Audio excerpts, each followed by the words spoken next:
When I first came to the United States, I was 20 years old, and working as an heir, I didn't have much experience, but I was eager, also very nervous.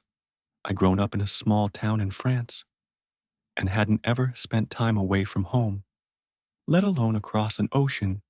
My English still needed work, but I was confident enough to get by. I expected it to be a good year, a new adventure, a cultural exchange, something I'd tell my friends about when I went home. I was matched with the Joseph family. I don't want to name the exact town for privacy reasons, but it was an upper middle class neighborhood, quiet streets, nice houses, big backyards, the kind of place you'd expect to find well behaved kids, PTA moms and dads who worked nonstop. I remember being so relieved when I first arrived. I thought that would be easy. Nothing bad happens. In places like this, the Josephs had two boys, Brock and Brandon. Brock, the older one, was 12. He was a pretty typical kid, kind of lazy, sometimes rude, but harmless overall. He made jokes, liked his Xbox, and mostly stayed out of trouble. Brandon, though, was different. He was 9 and already had this coldness to him. I don't know how else to describe it. There was something off. I think it's likely he had some kind of social disorder. When I first met him, he just stared at me without saying a word, not shy or embarrassed, just staring like he was studying me. After a few seconds, he smiled and asked, "Are you the maid?" I laughed awkwardly and said I was going to help look after him and his brother for the year he didn't laugh with me. He just kept watching it. Didn't take long to realize Brandon wasn't like the other kids. My host parents warned me that he was difficult. They said he had a bit of an attitude, but that was the understatement of the century. Brandon didn't just have an attitude, he was mean. And I don't mean the usual bratty stuff like teasing his brother or refusing to eat what he was served. It was worse than that. He lied constantly about everything. He once told his teacher that Brock tried to choke him in the kitchen, which never happened. He told the neighbor that his parents locked him in a closet at night. He even told me that the last au pair ran away because of him, and that she was never seen again when I tried to scold him for it. He narrowed his eyes and said, "Don't tell me what to do. Everything was manageable for me, even at that point, but I do admit that I was a little frightened of him." Things only got worse from there one night. About 2 months in, I pulled back my sheets and froze. There were thumbtacks scattered all over my mattress. I just stared for a second. Dozens, maybe 100 of them, were pointing upwards, waiting for me to lie down. My heart started racing. The mattress cover had tiny punctures everywhere. I stood there in fear, realizing how close I'd come to lying on them. Brandon had been spying on me. Earlier that day, I'd caught him peeking through a crack in the door when I was folding clothes. I didn't think much of it at the time, just assumed he was being nosy. But after seeing all those thumbtacks, I wasn't so sure. I was honestly so scared. I didn't want to tell his parents, afraid that they'd send me back to France. So I cleaned up the mess and kept it to myself. After that, things became more and more strange. Brandon started following me around the house. I'd catch him peeking around corners, watching me from the doorways. Sometimes when I was cooking or reading, I look up to find him sitting across the room, staring without blinking. I never said anything. I must admit, I tried to avoid him as much as I could. Out of fear one afternoon, I was watering flowers in the garden when I smelled something off, a sharp, sour odor, like something rotting. I traced it to a corner of the yard where the soil looked freshly disturbed. I was curious, so I grabbed one of those little garden shovels and started poking at the soil. When I saw what was there, I nearly screamed. There were 3 dead rabbits buried there. Their bodies were twisted and cut in several places. One had its legs tied together with string. I ran inside to tell my host, parents, Mr. and Mrs. Joe. Joseph looked concerned at first, until they pulled Brendan aside to ask him about it. He gave an innocent look and said it wasn't him, that was it. They believed him. Mrs. Joseph said it was probably one of the neighborhood kids and told Brandon to go back inside. I started sleeping with my bedroom door locked. After that, a week later, I woke up in the middle of the night to a noise in my room. I opened my eyes and saw a shadow near my bed. It was Brandon. He was standing there, holding something. I blinked a few times and realized what it was: a kitchen knife. I screamed as loud as I could. By the time the parents came rushing in, the knife was gone. Brandon had shoved it under the bed. He convinced them that he'd been sleepwalking. Mrs. Joseph gave me an annoyed look, as if to say, "Why are you making such a fuss?" I pointed to the knife handle, sticking out from under the bed, and pleaded with them to believe me.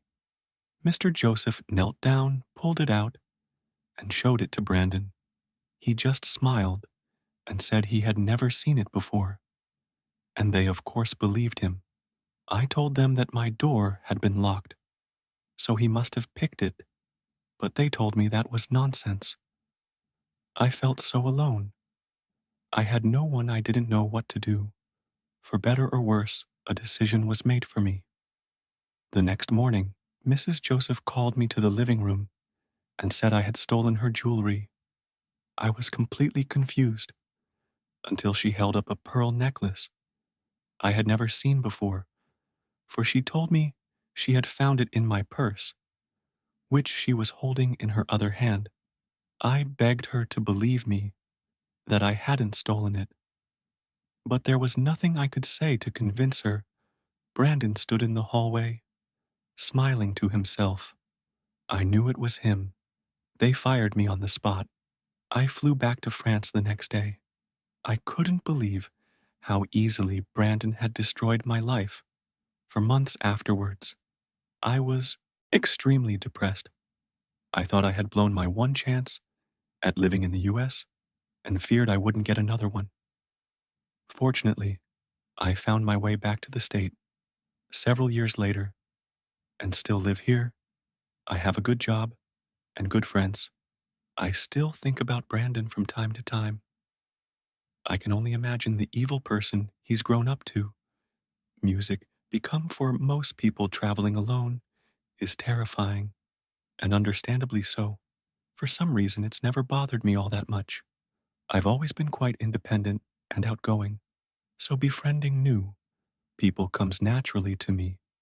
It's probably one of the reasons I decided to become an A pair. Also, I've always wanted to become a child psychologist. In my opinion, one of the world's problems could be solved if children had better parenting and proper guidance.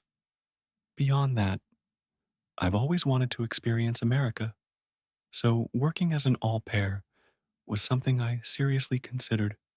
I'm originally from Germany, from a tiny village outside Alone.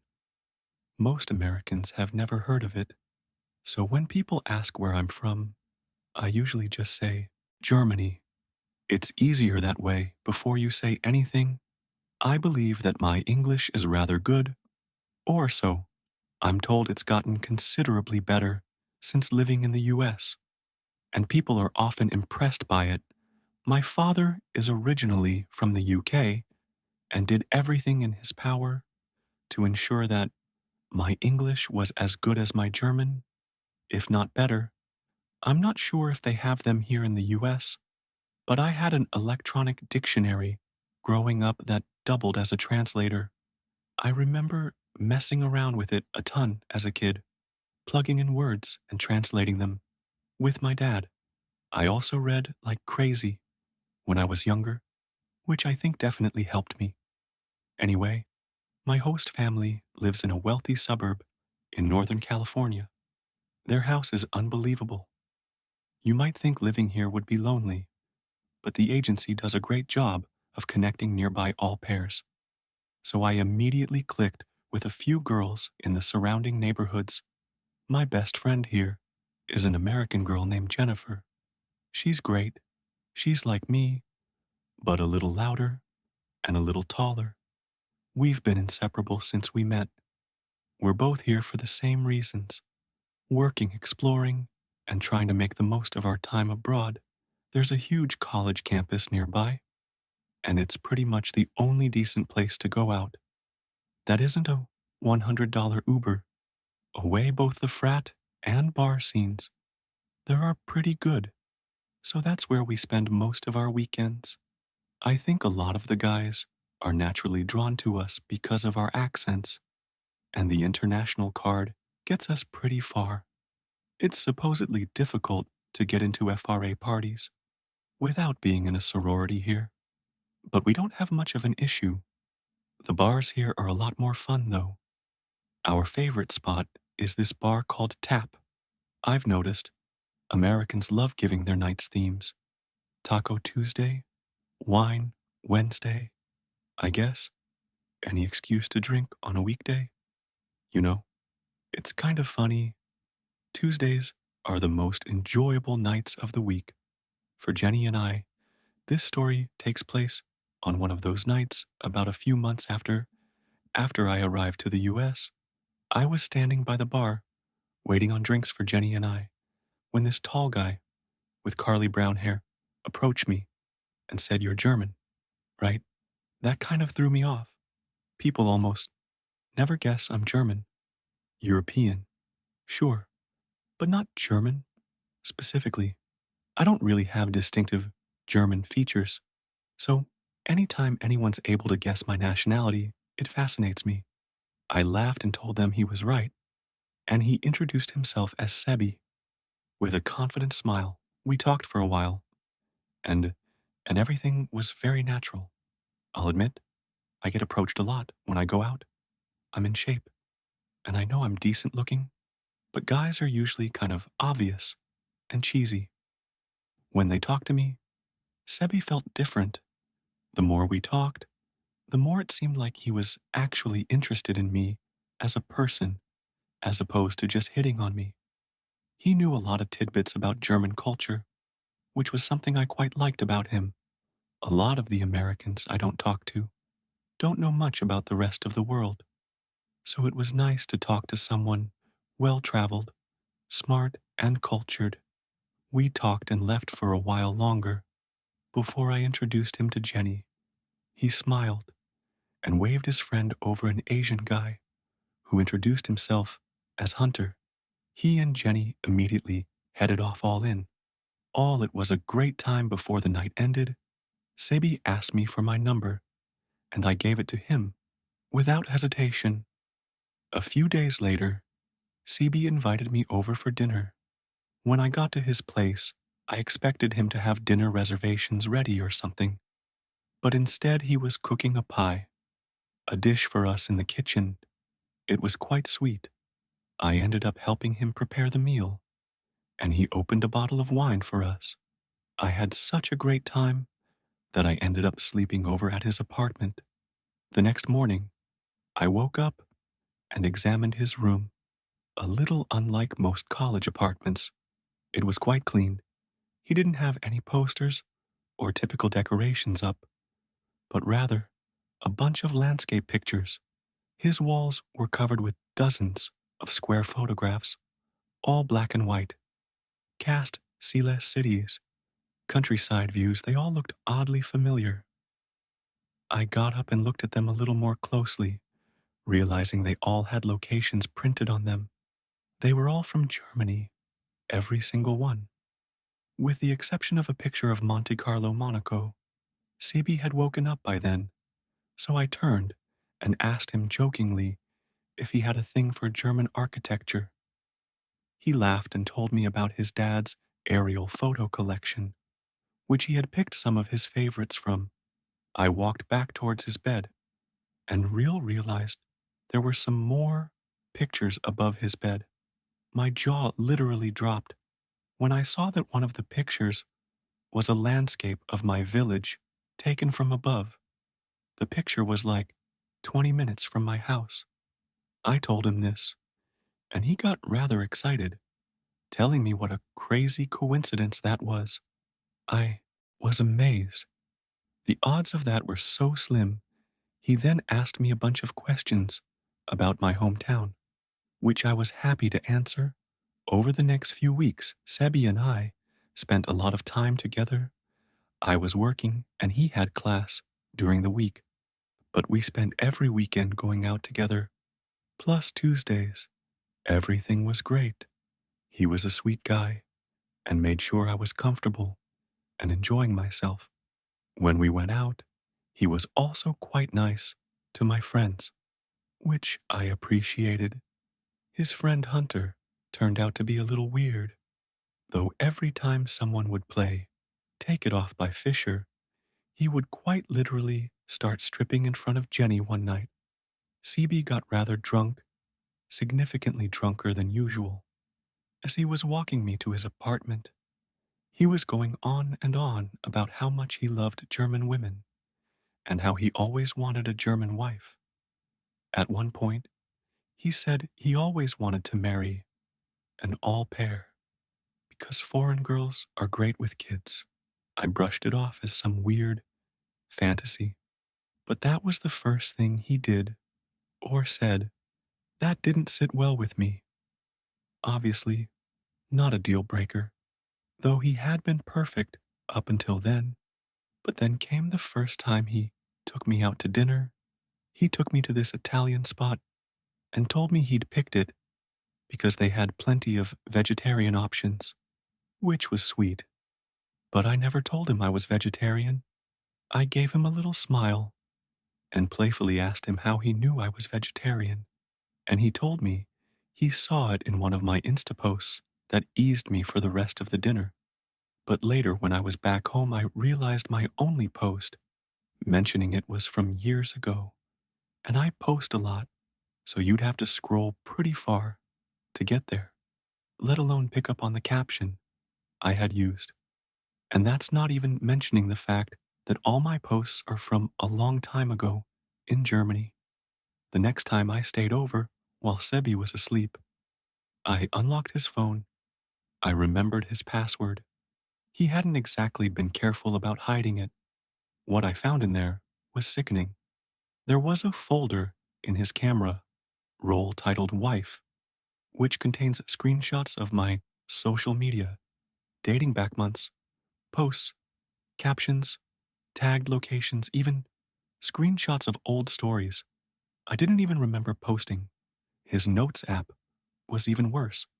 There were English translations of my old posts in there, plus a rough schedule of when and where I'd go out, based on my Instagram story posts. There was information in there about my hometown, about Germany, about things I liked, all based on my Instagram, if you could believe it. But the worst thing I found in its phone was a photo of my driver's license. Everything hit me at once. The second night I had gone out in America, I had lost my wallet at a frat party, which had my ID in it. That's how we found my Instagram. That's how we knew everything. Where I was from, what I liked my birthday. None of it was chance he had planned all of it. There was a long graphic message that went into disgusting detail about what he wanted to do to me, which I don't want to talk about. I didn't know who the guy in those messages was. I couldn't stand to look at everything anymore. So I grabbed my stuff and slipped out of his apartment without making a sound. Regrettably, I didn't take any photos for evidence the whole drive back to my host family's house. My hands were shaking. Germans take privacy seriously. I felt sick. My au pair profile was private, but my ID he had my full name. And with that, I knew he could have found anything. I didn't sleep that night. I prayed that he hadn't been able to figure out my host family's address the next morning. My phone exploded with messages. They were all from Sebi, asking me where I went, why I left, if I went through his phone. I sent him one final message, telling him that if he ever tried to contact me again, I'd call the police. Then I blocked him on everything for the next few days. I lived in perpetual fear, worrying that he'd show up at any moment. I privated my Instagram, locked everything down, and created a close friend story for when I went out, just in case he tried to find me again. Thankfully, he hasn't shown up yet, and it's been about 3 months since I last heard from him. Still, though, I can't help but feeling this pit in my stomach, that he knows my host family's address, and that he's planning something. I hope I never see him again, but I'll update if something else happens. Update. I hoped I wouldn't have to do this, but the past few weeks, I noticed the same silver car driving up and down my host family street, sometimes just sitting across the street from their house. He's also tried to reach out to me through fake phone numbers and Instagram accounts, all within the same time frame. The messages always just ask me to talk, but I haven't responded to any of them. All this gives me reason to believe he knows where I'm living and that I'm potentially in danger. I'm building a case to present to the police, but I've heard that they don't take this kind of thing very seriously. Luckily my all-pair commitment ends soon, so I'll be back in Germany soon. Music. Enough. This happened a few years ago. I've always wanted to live in Europe ever since I was a kid. It was my lifelong dream. More than anything though, I wanted to work with kids. I've always had a way with them, and I knew ever since I was little that I wouldn't be fully content with my life if my job didn't involve caring for or teaching kids in some capacity. So when I found out I could become an au pair in France, where I could use my French from high school and be part of a family, it felt like everything was falling into place. The decision wasn't easy. I'm from Canada, and the move was a big one, but France had favorable visa options for Canadians, and it was the perfect chance to improve my French, Canada's second language. Plus I had a few friends in Paris, so I wouldn't be entirely alone. Their money though was a problem. I didn't have family support. I won't get into why.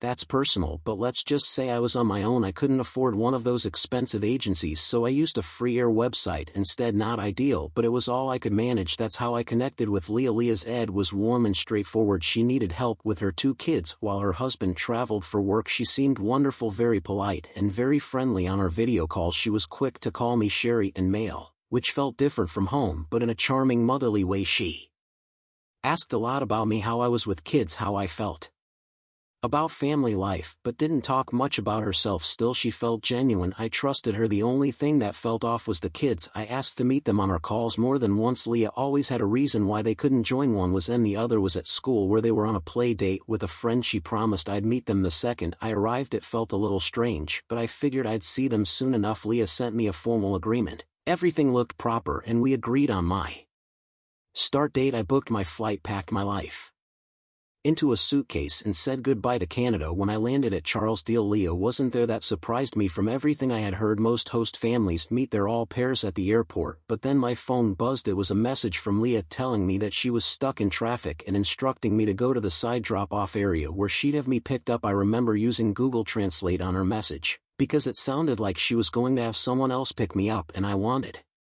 to double-check I was right, and that made me confused and a little unsettled. Despite that, I followed her instructions. A few minutes later, a car drove up and a woman approached, late 40s maybe, with short blonde hair and a bright smile. She looked nothing like Leah. She introduced herself as Leah's cousin and said, "You must be Leah's heir. She sent me to get you." I hesitated. Something felt off immediately. I asked her if I could talk to Leah and unlocked my phone. She told me that Leah was probably still driving and assured me that she'd be waiting for me at home. I called Leah anyway, and it went straight to voicemail. It didn't even ring. The woman kept telling me that I'd be fine with a huge smile on her face. I was confused, but also exhausted from the flight, and what was I supposed to do? Stand there in the airport forever? So I did what she said and got in the car. The woman kept the conversation going nonstop as we drove. She asked about my flight, my life in Canada, and if I was excited to start my new job. But when I tried to steer the conversation back to Leah or the children, she brushed it off, just said that I'd love them and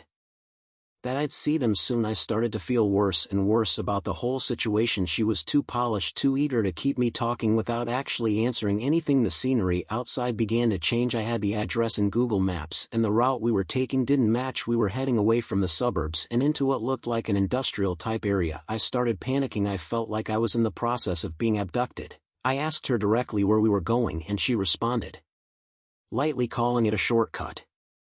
Again repeating that Leah was expecting us. I felt the blood drain from my face. I knew at that point that she was lying. I told her to take me back to the airport, but she didn't answer. I told her I'd call the police if she didn't take me back to the airport, and she told me to relax, but I wasn't letting up. No matter what I said, she just kept repeating herself about Leah and insisted that I was overreacting. The next time the car slowed down, I kicked the door open and jumped out onto the street. The woman didn't drive off. Instead, she kind of just looked at me like I was the one who was acting crazy. I called my mom, who told me to get away from the car, get somewhere safe, and call for help. As I was talking to my mom, I looked through the windshield and noticed the woman now on her phone speaking rapidly in a language I didn't recognize. It wasn't French, and it definitely wasn't English. I couldn't shake the gut feeling that she was talking to Leah. There wasn't another car in sight, but under no circumstance was I getting back in that vehicle. Eventually, the driver's side door opened and the woman took a step towards me. I screamed that I was on the phone with the police, and that actually got her to stop. Without saying another word, she went back to the car, threw my suitcase onto the road, and then sped off. I got the license plate as she drove away, but I was on the verge of tears. With my mom still on the phone, I ended up hitchhiking to one of my friend's houses.